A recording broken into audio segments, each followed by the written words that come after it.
ನಾನು ಮೊದಲನೇ ಮಾಡಿದಂಥ ಪುಣ್ಯದ ಕಾರ್ಯ ಏನಂದ್ರೆ ಬೋರಿನಲ್ಲಿ ಸಿಕ್ಕಾಕೊಂಡಂಥ ಹಿರಿಯನ್ನು ಹೊರಗೆ ಬಿಟ್ಟೆ. ಮೊದಲನೇ ಒಂದು ಪುಣ್ಯದ ಕಾರ್ಯ. ಎರಡನೇ ಪುಣ್ಯದ ಕಾರ್ಯ ಏನು? ಹಸಿದು ಕುಳಿತಂಥ ಬೆಕ್ಕಿಗೆ ಆಹಾರವನ್ನು ಕೊಟ್ಟೆ. ಹಿಂಗೆ ನಾವು ಏನು ಹೇಳ್ತೀವಲ್ಲ, ಮಕ್ಕಳಿಗೆ ಜಡ್ಜ್ ಮಾಡೋಷ್ಟು ಶಕ್ತಿ ಇರಲ್ಲ, ನಾವು ತಿಳಿಸಿ ಹೇಳಲ್ಲ. ನಾವು ಸಿಲೆಬಸ್ಗಳು ನೋಡ್ಬಿಟ್ಟಿವಿ ಅಂತ ಮೋಸ್ಟ್ಲಿ ಅದನ್ನು ಬಿಟ್ಟು ಬರ್ಬೇಕು. ಯಾಕಂದ್ರೆ ನಾವು ತಯಾರು ಮಾಡ್ತಾ ಇರೋದು ಪಾಸಾರ್ಥಿಗಳನ್ನಲ್ಲ, ವಿದ್ಯಾರ್ಥಿಗಳನ್ನು. ಅವರ ಜೀವನಕ್ಕೆ ಅಳವಡಿಸಿಕೊಂಡಂಥ ಜ್ಞಾನ ಅವರ ಜೀವನದುದ್ದಕ್ಕೂ ಬರುತ್ತೆ. ಈ ವಿಷಯದಲ್ಲಿ ನಾನು ಹೆಚ್ಚು ಮಾತಾಡಲ್ಲ. ಸರ್ ಅವರು ಸಾಕಷ್ಟು ವಿಷಯಗಳನ್ನು ನಮಗೂ ನೀವು ಎಲ್ಲರಿಗೂ ತಿಳಿಸ್ತಾ ಇದ್ದಾರೆ. ಅದನ್ನು ನಿಜವಾಗ್ಲೂ ನಾನು ಹೇಳಿದ್ದೇನೆ, ಅವರು ಹೇಳಿದಂಥ ಎಲ್ಲ ನುಡಿಮುತ್ತುಗಳನ್ನು ನಮ್ಮ ಜೀವನದಲ್ಲಿ ಮೊದಲು ಅಳವಡಿಸಿಕೊಳ್ಳೋಣ ಮತ್ತು ಮಕ್ಕಳಿಗೆ ದಾರಿ ಹೇಳೋಣ. ಜ್ಞಾನ ಹೆಚ್ಚಾದಷ್ಟು ನಮಗೂ ಇನ್ನೂ ಹೆಚ್ಚಾಗುತ್ತದೆ, ನಾವು ಹಂಚಿದಷ್ಟು ಹೆಚ್ಚಾಗುತ್ತದೆ. ಅದಕ್ಕೆ ಸ್ವಾರ್ಥಿಗಳಾಗೋದು ಬೇಡ.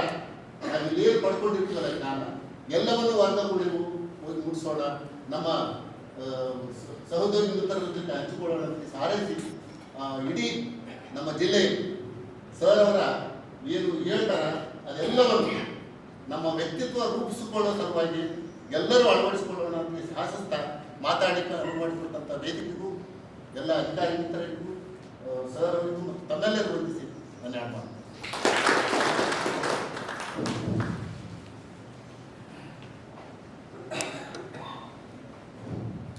ಬಹಳ ಅದ್ಭುತವಾಗಿ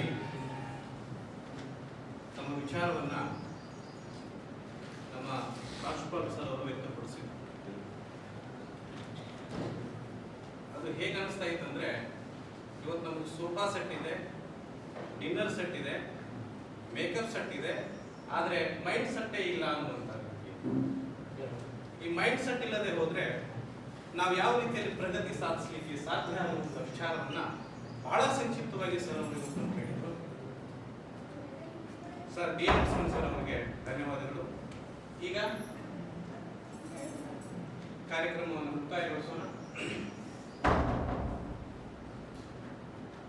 ಈ ಒಂದು ವೇದಿಕೆಯ ಅಧ್ಯಕ್ಷತೆಯನ್ನು ಅಲಂಕರಿಸಿರ್ತಕ್ಕಂತಹ ಶ್ರೀ ಡಿ ಎಂ ಸರ್ ಅವರಿಗೆ ಈ ವೇದಿಕೆಯ ಪರವಾಗಿ ಹಾಗೂ ಎಲ್ಲ ಗುರು ಬಾಂಧವರ ಪರವಾಗಿ ಹಾಗೂ ವೈಯಕ್ತಿಕವಾಗಿ ಅವರಿಗೆ ನಾನು ವಂದನಾರ್ಪಣೆಯನ್ನು ಸಲ್ಲಿಸುತ್ತೇನೆ.